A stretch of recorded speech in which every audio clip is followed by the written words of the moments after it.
Aku pernah coba praktekkan. Aku paling rewel di rumah kalau berantakan. Misalnya kuliah ini kotor, kuliah ini berserak, aku marah terus. Sadar aku, marah aku ini betapa banyak sel-sel apa aku mati nih, sel-sel di otakku nih, gara-gara aku marah. Nah, aku ganti dengan tidak marah. Kupindahkan barang-barang tuh, berserak aku pindahin, kotor aku bersihin, malah awak bergerak, aman juga. Memang kadang-kadang kesal. Ini mentang-mentang aku terus bersihin, besok dilempar-lempar gitu aja sama orang itu gitu kan. Nah, tapi diingatkan lah. Tapi intinya mengendalikan emosi itu memang penting sekali sebenarnya. Kayak kau bilang tadi. Bukan hanya itu, apalagi tadi kan menular dari pagi sampai di jalan, sampai ke kantor, terus itu. Semua dia terpancing. Kita pun kawannya mungkin jumpa dia masa-masa aja. Marah kawan itu sama aku. Terpengaruh semua. Jadi aku ada baca satu buku, itu Stephen Covey itu ya, mengenai Seven Habits. Itu bagus juga. Di situ dibilang, tidak ada satu orang pun bisa menyakitin hati kita tanpa seizin kita. Jadi sebenarnya persoalan sakit hati, persoalan gusar dan lain sebagainya dilakukan oleh orang lain kepada kita itu hanya bisa terjadi pada diri kita atas izin kita. Jadi sebenarnya kita yang mengendalikan itu. Ya, betul. Apalagi kalau kita menafsirkan begini ya, ada orang misalnya ini musuh kita lah. Dia ingin menyakiti kita. Nah kalau kita setuju apa yang dia inginkan, berarti dia menang gitu loh. Itu aja kita pahami gitu loh. Suka-suka kau lah. Biar kau jerah, apapun kau buat tak pengaruh sama aku itu, kira-kira gitu loh. Nah ini malah lebih baik, bukan kita malah terpancing melawan, dia malah senang. Hati yang ada cerita itu kan, naik bus itu, naik bus sebelah-sebelahan, berdiri nih, terinjak kakinya, dia kesoeban lah 1 kali, gitu. Kau injak terus 2 kali, gitu. Terinjak kakinya, 3 kali, ya. Terus nanya, kalau ku injak terus kenapa rupanya? Nggak apa-apa, aku cuma ngitung 4 kali gitu ya. Aku cuma ngitung aja kok. Cuma ngitung 4 kali. Lu rupanya takut juga dia digertak. Tapi ada lagi Ajay, injak kakinya kan, injak kakinya. Dia nggak langsung marah, ditanya dulu, dicoel gitu. Ada apa saudara sama tentara? Nggak ada. Sama polisi? Nggak ada. Sama jaksa? Nggak ada. Kok berani nginjak kaki saya? Rupanya satu saudara-saudara itu baru boleh injak kaki. itu cerita orang Aceh juga itu terus. Naik bus, ya kan? Dari Aceh ke Medan, di bus itulah. Rupanya kawan ini tertidur Aceh ini. Begitu dia bangun, hilang dompet dia. Ditaruh di tas dia. Ditengoknya kiri kanan cari nggak ada, rupanya nampak ya terselip di tas kawan tuh. Udah pindah dompetnya ke tas kawan tuh. Wah, masuk lagi agar tanya lah. Ada nampak dompet? Gua tak tahu. Dompet apa yang kau tanya? Tak tahu aku. Dompet saya lah. Ada lihat? Jangan macam-macam ya. Nanti saya bisa tikam ini. Kenapa rupanya? Tak ada katanya. Terus rupanya Batak ini marah juga. Begini tanya sekali lagi, ada dompet? Ada. Kenapa rupanya? Oh tidak, saya cuma tanya saja. Kalau memang itu dapat ya sudah, tak apa-apa. Kita kan satu jalan. Tapi saya digetar oleh Batak ini. Itu gitu. Ada juga kawan datang dari Aceh sana, masuk dia ke Medan. Tengoknya kan dalam pikirannya hati-hati, itu suaranya suaranya tongkuk pokoknya sanggar lah. Tengoknya, lah dia jangan mati aja, nggak banyak bicara. Pulang kampung baru dia bilangnya, patut orang Batak itu jago-jago, kuat bicara keras. Tiap hari minum susu aja aku tengok. Pagi minum susu, siang susu, malam susu deh. Dia nggak tahu putih, tapi kayaknya susu pada tua. Itu masalahnya. Tapi itu joke ya. Joke itu banyak orang bilang kata-kata sensitif, nanti dianggap rasis, tapi sebenarnya tidak. Ada. Menurut aku joke itu perlu, karena begini, kita ini antar budaya kan, Indonesia ini kan berbeda budaya itu banyak sekali. Tapi joke itu sebenarnya itu adalah menguji sampai di mana ketahanan kita untuk menghadapi sesuatu yang berbeda itu. Jangan langsung marah, begitu. Aku ada ceritanya gini. Aku cerita sama dia, itu ada orang yang di Sumatera Barat, dia menang hadiah, menang lomba.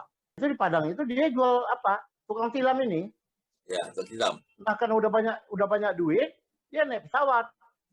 Jadi orang bilang naik pesawat itu hati-hati kata orang. Di pesawat itu makanan mahal-mahal semua.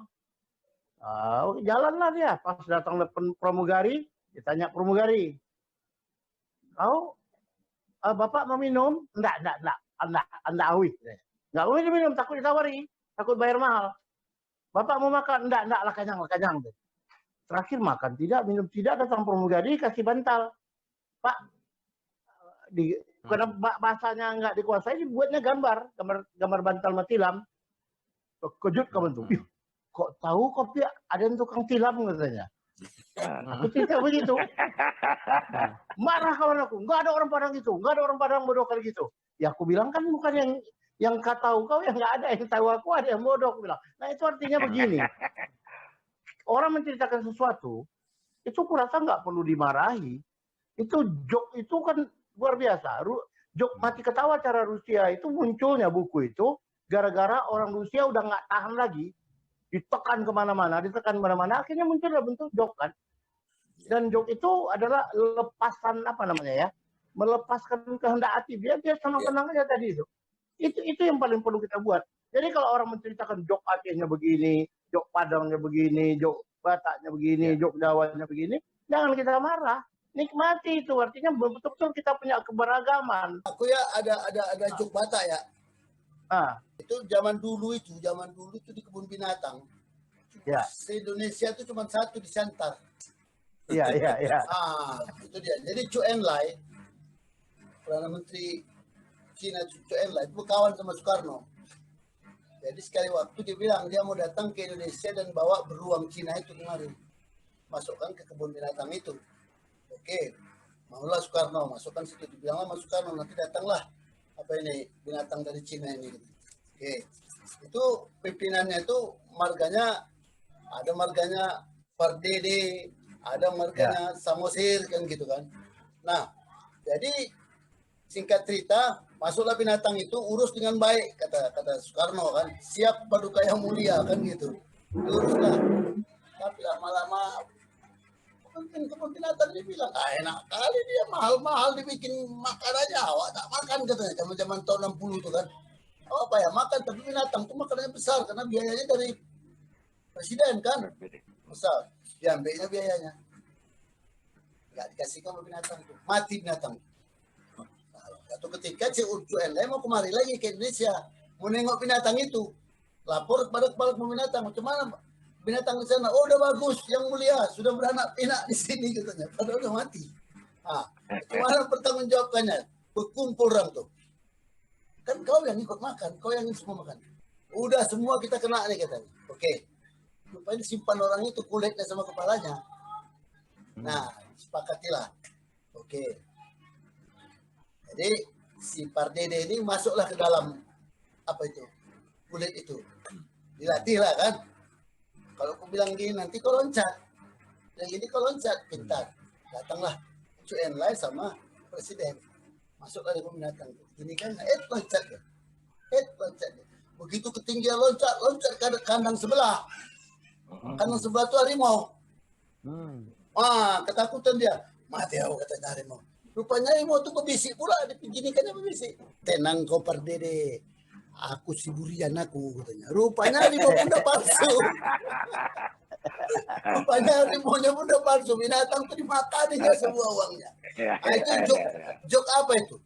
Joke apa itu? Joke bahwa sebelum ada korupsi sekarang udah korupsi dari dulu orang ya kan?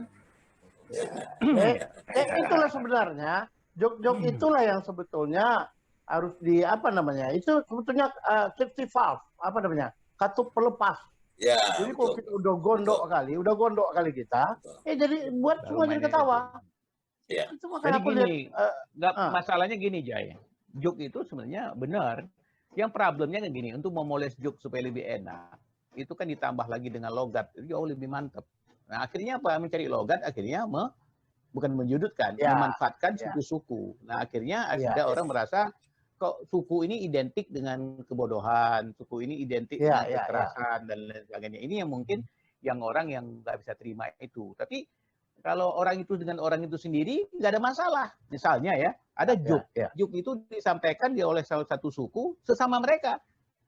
Berarti kan suku itu juga nggak ada masalah itu. Ya. Tapi coba orang lain yang Ya. menyampaikan itu Ya. jadi persoalan. Kode etiknya ada terus. Kalau kita masih sebut Siburian itu banyak kali. Itu siapa? Tapi kalau bilang Atmadi Siburian atau Atmadi Panjaitan udah menjurus. Itu orang bisa marah. Marganya kan bisa marah juga kalau mereka mau mempersoalkan itu. Dalam dunia jurnalistik itu dipakai Tempo. Tempo kalau nampak orang seperti gitu itu, dia nggak pakai nama aslinya, dia pakai marganya. Kalau marganya tidak menjurus, siapa? Marga banyak kali orang. Ada kode etik seperti itu. Kalau di media begitu. Makanya aku tidak sebut tadi orangnya, namanya. Aku sebut marganya. Banyak kali marga Siburian, banyak kali marga Partai kan. Ada lagi ya. Biasanya kalau kita bicara joke kan bicara ketololan ya, itu yang paling menarik sebenarnya untuk joke-joke seperti itu. Ada satu yang kisah yang menarik juga. Ada orang ini nggak pernah nonton bioskop. Jadi dia ajak sama temennya, dia pun gusar. Akhirnya dibilang nggak mau, dia takut ketahuan, dia bego. Tapi dia datang sendiri. Bisanya aku lihat orang bagaimana caranya, nanti aku ikutin dia bilang. Nah begitu dia mau nonton bioskop, dia berdiri di ruang itu kan, dia lihat caranya orang beli tiket. Setelah beli tiket masuk ke pintu, diserahkan tiket, disobek. Oh begitu cara. Tapi kok bodoh-bodoh sekali orang itu ya. Disobeknya karcis yang udah dibeli. Terus dia datang ke loket, dia beli 2, ya kan? Dia beli 2, begitu sampai ke pintu dikasih 1, disobek, ketawa dia. Bodoh yang jaga itu, nggak tahu dia ada 1 lembar lagi di kantongku. Jadi dia nuduh orang lain bodoh, sebenarnya dia yang tolol gitu kan? Ya, bodoh. Kayak gitu tuh. Ya itu ada juga dia beli tiket kereta api. Tiket kereta api. Sekali dia beli tiket kereta api itu terlambat. Tapi jalan, jalan dia. Aduh, besok kena kau katanya. Dibelinya 10 biji tiket. Tapi itu bunyi, mampus kau report lah kau, aku nggak naik katanya. Aku beli 10 aku nggak naik, pergilah kau katanya. Sampai pergi kereta api itu nggak naik, mampus kau, aku tipu katanya. Dia merasa benar berhasil menipu kereta api kan. Di Sumatera Utara nih, puak-puak kita nih, itu menunjukkan kita ini orang yang jenaka. Ya kita lihat, ada Gurindam Barus, ada Ulok Medan, ada Suku apa, ada itu.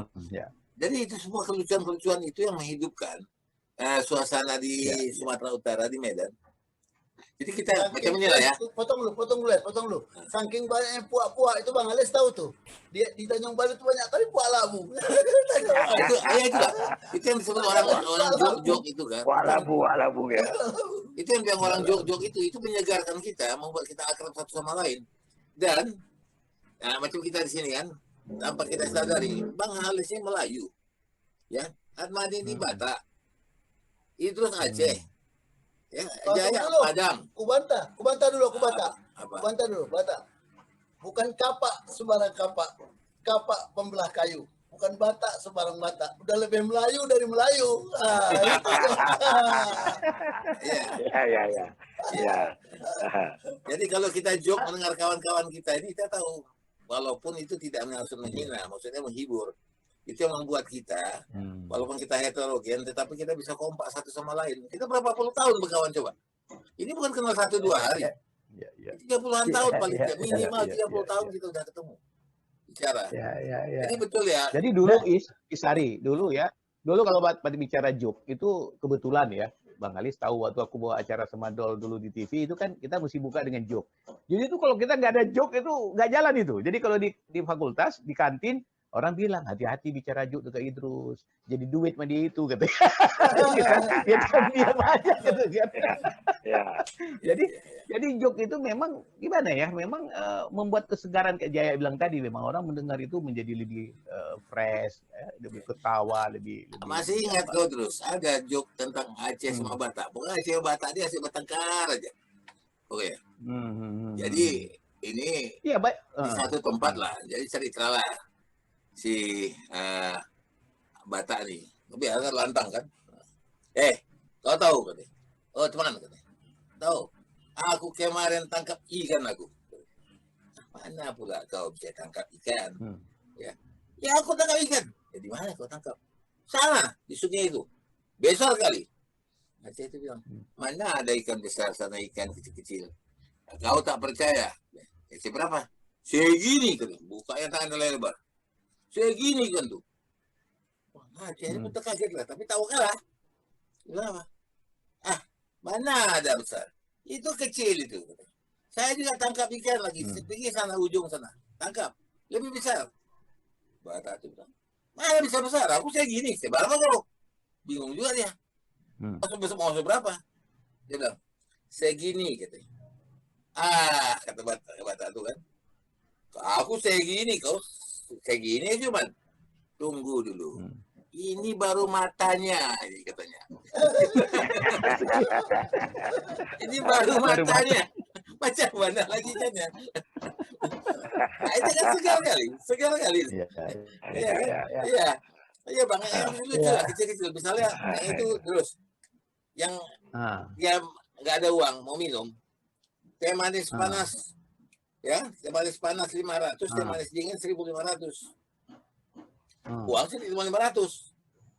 Itu malah saya panas tuh jalan dapat minum lah. Begitu panas minumnya, terbakar lidah. Dibilang kawan tuh, kenapa diminum Pak? Kan masih panas. Nanti kalau dingin jadi 1.500, nggak ada uang. Minum buru-buru lah. Ya lucu itu. Jadi kita dulu di fakultas ada gag, nggak banyak sih 4 orang. Itu cerita joke terus. Jadi suatu hari ada teman lain datang. Wah, kita kerjain lah. Jadi kalau kita sebut tuh, nomor 5 tuh ketawa kita. Bingung orang tuh. Nomor 10 ketawa, nomor 15 ketawa. Lama-lama dia tanya, kalian kok sebut nomor ketawa? Nah, itu nggak tahu kau. Begitu nomor 5 udah ada joke-nya itu. Jadi kita teringat joke ketawa kita. Kau kan nggak ngerti, nggak bisa ketawa lah kau kan. Jadi orang kayak nggak ngerti, nggak bisa ketawa. Orang Tanjung Balai itu ke Medan dia. Orangnya Bang Alis. Orang aku juga Tanjung Balai ke Medan dia. Jadi dia pesan minuman. Jadi ada air minum air apa Pak? Air kelapa, air apa? Tanya semua air. Semua udah pernah diminum yang Tanjung Balai itu. Jadi katanya Medan ini hebat. Minumannya unik kan? Apalah belum keminum gitu. Pas lagi nanya-nanya gitu lewat mobil apa? Mobil bandara, air kargo. Air kargo aja lah satu. Air kargo aja lah. Ya kita ada. Itulah hebatnya. Berarti makanan hebat ini di Medan ya, air kargo nih gitu. Air kargo. Sudah itu kemana-mana dia minta minuman tetap air kargo. Jadi air kargo terus. Jadi memang kenapa gitu ya Bang Alis ya? Kadang-kadang kita yang jadi tokohnya itu adalah Aceh, Keling, itu selalu kita. Tapi bukan ada rasa yang ada perasaan yang tidak suka, tapi lucu aja. Jadi kalau di Jawa, kalau di Jawa Madura. Kerja orang tuh di Jawa. Jadi kalau kita di Medan nih, kalau lihat terutama Keling lah, ini sedikit lagi Keling. Keling ini kan juga lucu juga. Aku banyak berkawan sama orang Keling, karena aku dulu tinggal di kompleks polisi di Kampung Keling kan. Ya kadang-kadang nggak ada duduk lah. Jadi itu Keling tuh lucu. Nah kita kumpul semua, Islam semua, dia Hindu. Jadi udah kurang masuk dia sama kita. Tiba-tiba satu kali udah hilang dia 3 bulan, tiba-tiba balik dia bilang apa? Aku sudah masuk Islam katanya. Oh bagus. Ya biar bisa bercakap sama kalian. Terus ditanya lah, kau yang mana bukti kau Islam? Islam ya bang? Abang kayak nggak percaya bang. Apa? Coba kalau kau mau makan bilang apa? Bismillahirrahmanirrahim katanya. Berarti fasih mulai Islam kau. Apa artinya? Ya sama Allah yang Maha Pengasih Penyayang. Wah hebat kau katanya. Luar biasa kau. Terus tanya lagi. Jadi kalau kau senang lihat orang kau bilang apa? Alhamdulillah. Wah, jago kawan ini. Ya kan? Terus, pokoknya bisa lah dia semuanya. Terus ada orang lewat, mobil lewat, mau ambulans, bawa orang mati. Saya kawannya. Nah kalau itu bilang apa? Innalillahi wa innalillahi rajiun. Betul lah kawan Islam. Teling. Apa artinya nih? Jangan ditanya kemana aku pergi, katanya. Sudah berlalu. Aku